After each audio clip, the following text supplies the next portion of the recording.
विकास की नई ऊंचाई पर ले जाने वाले इस महत्वपूर्ण बजट के लिए मैं सभी देशवासियों को बधाई देता हूं।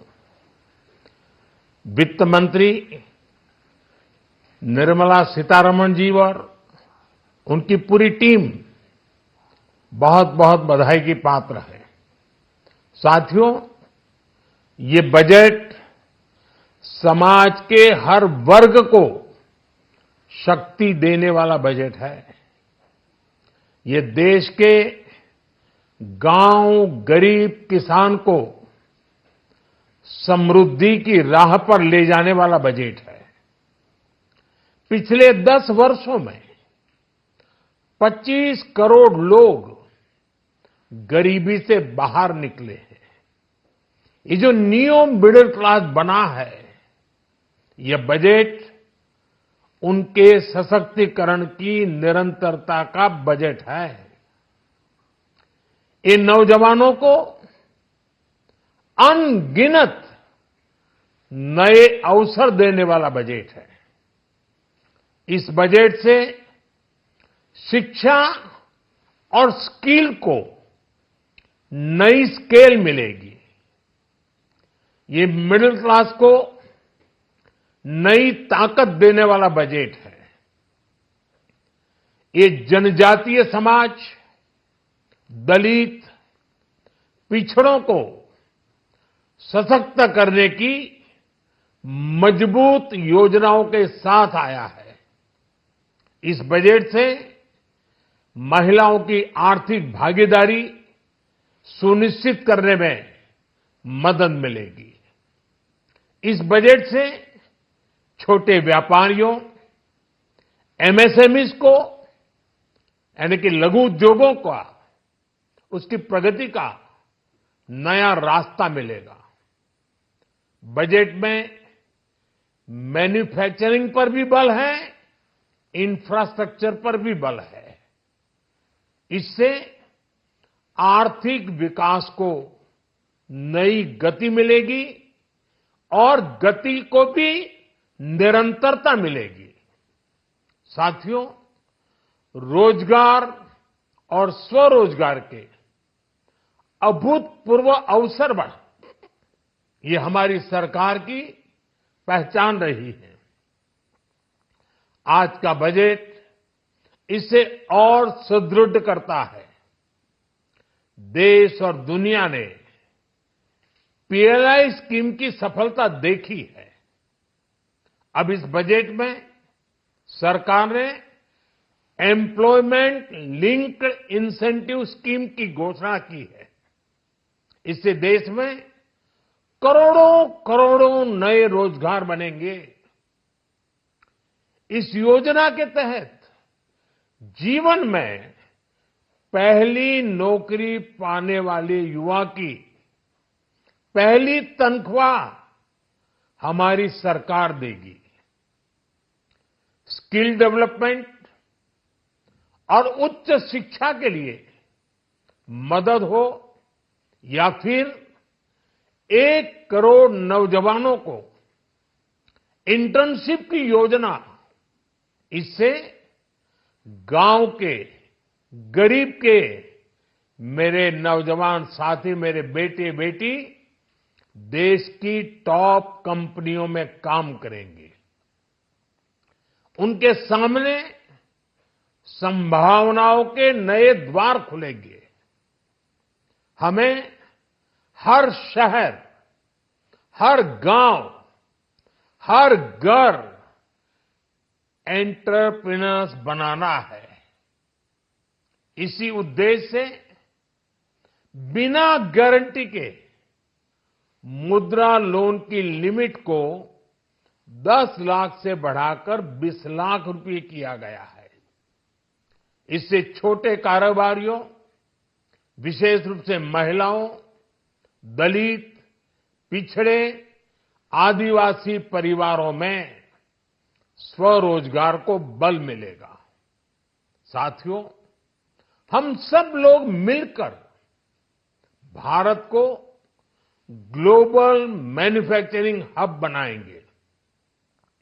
देश का एमएसएमई सेक्टर मध्यम वर्ग से जुड़ा हुआ है।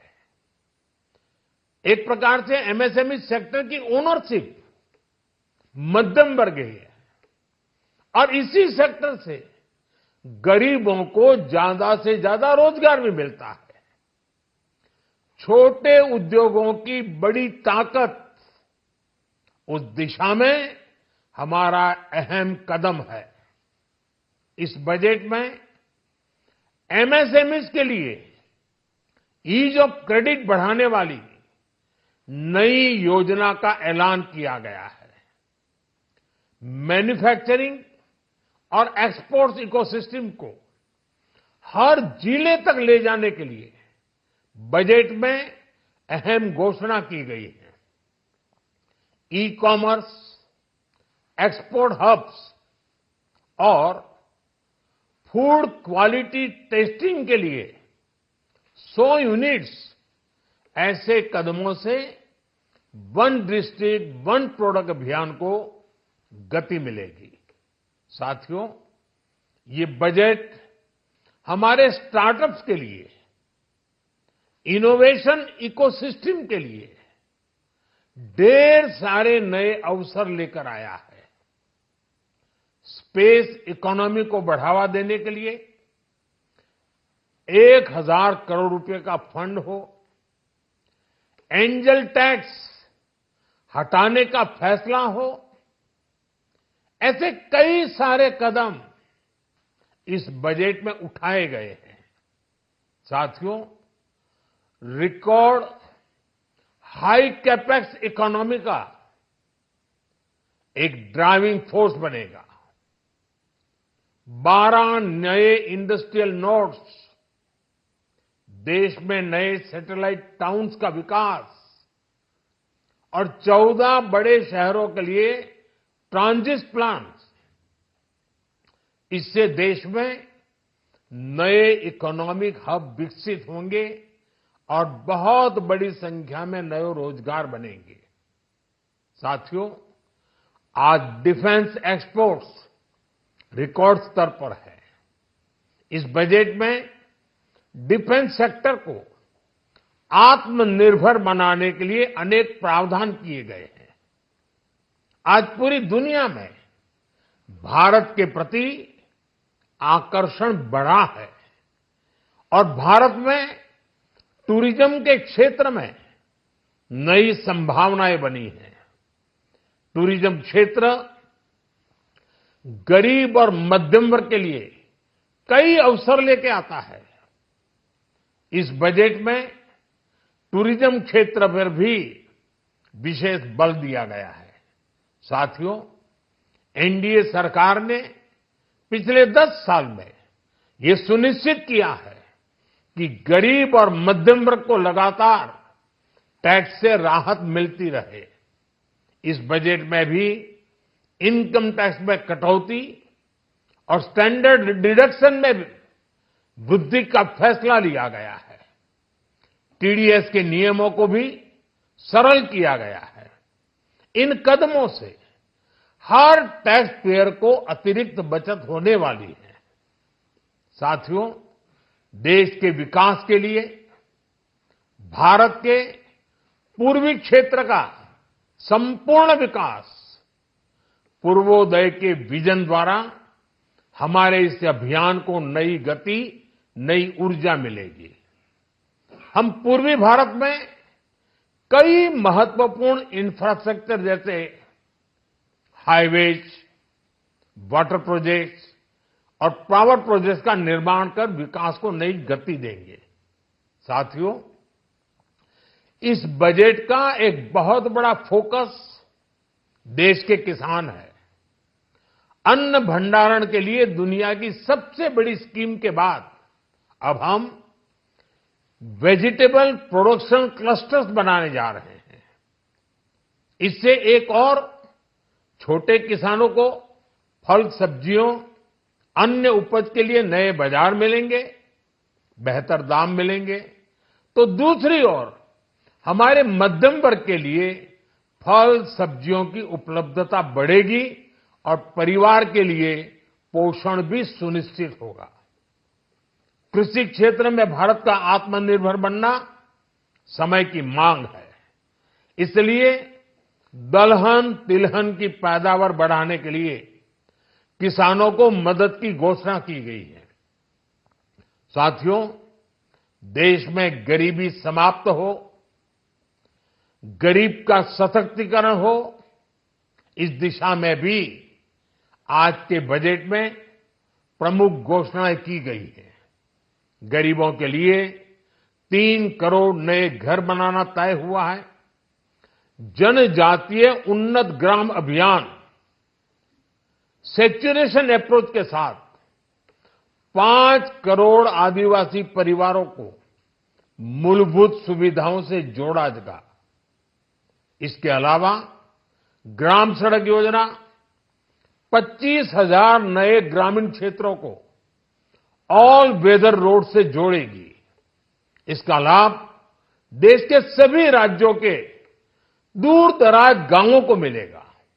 साथियों, आज का बजट नए अवसर, नई ऊर्जा लेकर आया है।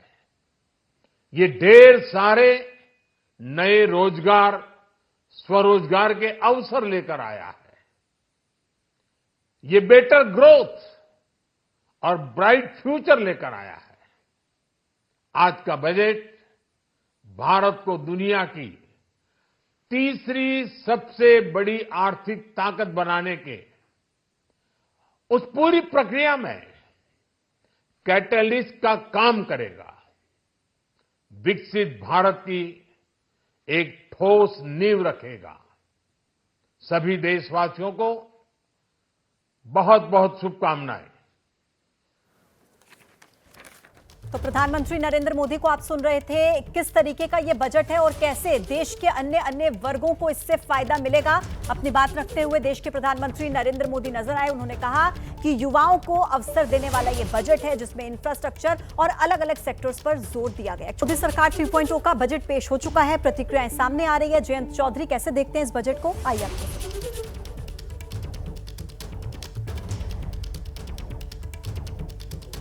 और अगर वो हो तो पहली बार चीजें बहुत मुश्किल है। एनटीए जो बनाया गया 2000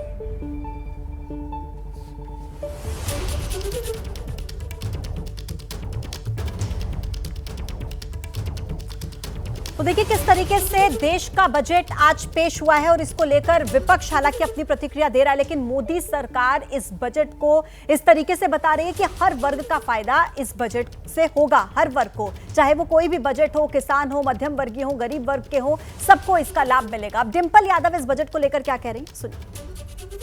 ये बजट पेश किया गया मोदी सरकार के तीसरे कार्यकाल का पहला बजट, क्या कुछ मिला? मैं समझती हूँ जब 10 से कार्यकाल गुजर गए हैं और इस देश की जनता को कहीं कुछ हासिल नहीं हुआ है सिवाय कुछ लोगों के, तो वही ये बजट भी जो आया है मैं समझती हूँ बहुत ही निराशाजनक बजट है, क्योंकि यहाँ पे महिलाओं के लिए कोई बात नहीं की गई है। जहाँ महिलाओं के पेंशन देने की बात थी, जहाँ महिलाओं के अकाउंट में पैसे पहुँचाने की बात थी, जहाँ उनके हेल्थ इश्यूज़ है, जहाँ उनकी सेफ्टी के बारे में है, जहाँ न्यूट्रिशन के बारे में है, कहीं भी कोई भी स्पेसिफिकेशंस नहीं बताई गई।